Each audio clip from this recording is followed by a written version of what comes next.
Assalamualaikum warahmatullahi wabarakatuh. Alhamdulillahi rabbil alamin. Wassalatu wassalamu ala ashrafil anbiya'i wal mursalin wa ala alihi wa ashabihi ajma'in. Amma ba'd. Saudara-saudariku, uhibbukum fillah. Cuci tangan Rasulullah sallallahu alaihi wasallam sebelum dan sesudah makan bagian ketiga.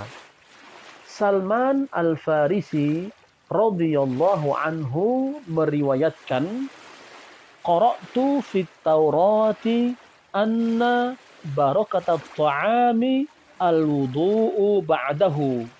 فذكرت ذلك للنبي صلى الله عليه وسلم وأخبرته بما قرأت في التوراة فقال رسول الله صلى الله عليه وسلم بركة الطعام الوضوء قبله والوضوء بعده. Aku pernah membaca kitab Taurat yang mana di dalamnya disebutkan bahwa berkah pada makanan dikarenakan wudhu atau mencuci tangan sesudah menyantapnya. Aku pun menyampaikan hal ini kepada Rasulullah sallallahu alaihi wasallam dan menjelaskan apa yang telah aku baca dari kitab Taurat. Beliau bersabda, adanya berkah pada makanan dikarenakan wudhu atau mencuci tangan sebelum dan sesudah menyantapnya. Hadis riwayat At-Tirmidzi, Abu Daud, Al-Hakim, Ahmad, dan Al-Baghawi. Saudara-saudariku yang berbahagia, kalimat qara'tu fit Taurah, keterangan ini membawa kesimpulan bahwa Salman Al-Farisi membaca kitab Taurat sebelum masuk Islam. Karena menurut kami, seorang muslim tidak diperbolehkan merujuk kepada kitab Taurat, Injil, dan kitab lain yang keberadaannya telah dinasakh atau dihapus dengan diturunkannya Al-Quran. Imam Ahmad meriwayatkan dari Umar bin Al-Khattab radhiyallahu anhu, suatu ketika ia menemui Rasulullah sallallahu alaihi wasallam sambil membawa lembaran-lembaran yang ia dapatkan dari beberapa ahlul kitab. Kemudian ia membacanya di hadapan Rasulullah sallallahu alaihi wasallam.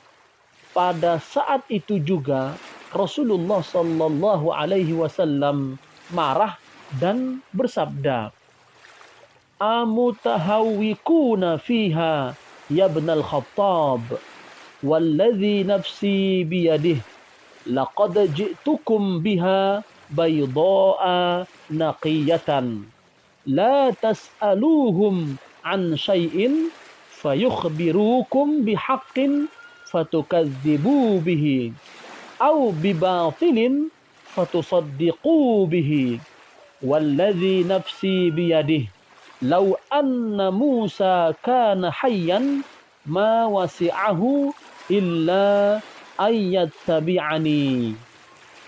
Apakah engkau bingung dalam beragama hingga harus merujuk pada lembaran-lembaran itu, wahai Ibnul Khattab? Demi Allah yang jiwaku berada di genggamannya, sungguh aku telah datang kepada kalian dengan ajaran yang terang benderang atau putih bersih. Janganlah kalian bertanya kepada mereka ahlul kitab tentang suatu perkara agama, sehingga bisa jadi ketika mereka menyampaikan kebenaran, kalian akan mendustakannya. Jika mereka menyampaikan kedustaan, maka kalian membenarkannya. Demi Allah yang jiwaku berada di genggamannya. Jika Nabi Musa masih hidup saat ini, maka beliau tidak memiliki pilihan lain selain mengikuti ajaranku. Hadis riwayat Ahmad. Demikian pula kelak ketika Nabi Isa alaihissalam turun sebelum hari kiamat. Beliau akan turun dan menerapkan risalah Rasulullah sallallahu alaihi wasallam yang terkandung di dalam Al-Qur'an. Bukan dengan risalah yang diturunkan kepada beliau, yakni Injil. Kedudukan Al-Qur'an adalah sebagai nasikh atau penghapus bagi risalah dan kitab-kitab sebelumnya. Oleh karenanya, tidak dibenarkan menjadikan kitab-kitab yang dimiliki oleh ahlul kitab yang telah ternasakh tersebut sebagai rujukan. Akan tetapi, dalam konteks akademis, membantah syubhat dan kebatilan pada ajaran agama mereka dibenarkan bagi seorang yang secara keilmuan dan keimanan telah berkompeten untuk melihat dan mengkaji segala sesuatu yang ada dalam kitab-kitab tersebut. Adapun bagi mereka yang awam dan masih tergolong rawan terkena syubhat karena belum tercapainya kompetensi atau faktor-faktor lainnya, maka hal tersebut tidak dibenarkan. Kalimat anna barakata ta'ami al-wudu' ba'dahu berarti salah satu sebab keberkahan suatu makanan adalah karena orang yang memakannya mencuci tangan sesudah makan.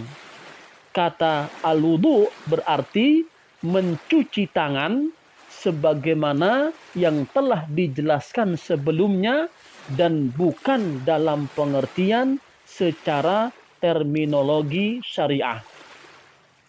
Ketika kutipan dari kitab Taurat ini disampaikan kepada Rasulullah sallallahu alaihi wasallam, beliau bersabda, "Barakatut ta'ami al-wudu'u qablahu wal wudu'u ba'dahu."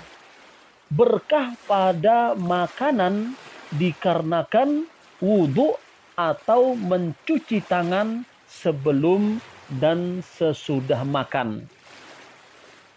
Beliau alaihi salatu wassalam mengklarifikasikan bahwa apa yang dikutip dalam kitab Taurat tersebut merupakan kebenaran, yakni mencuci tangan sebelum dan sesudah makan menjadi salah satu sebab turunnya berkah pada suatu hidangan.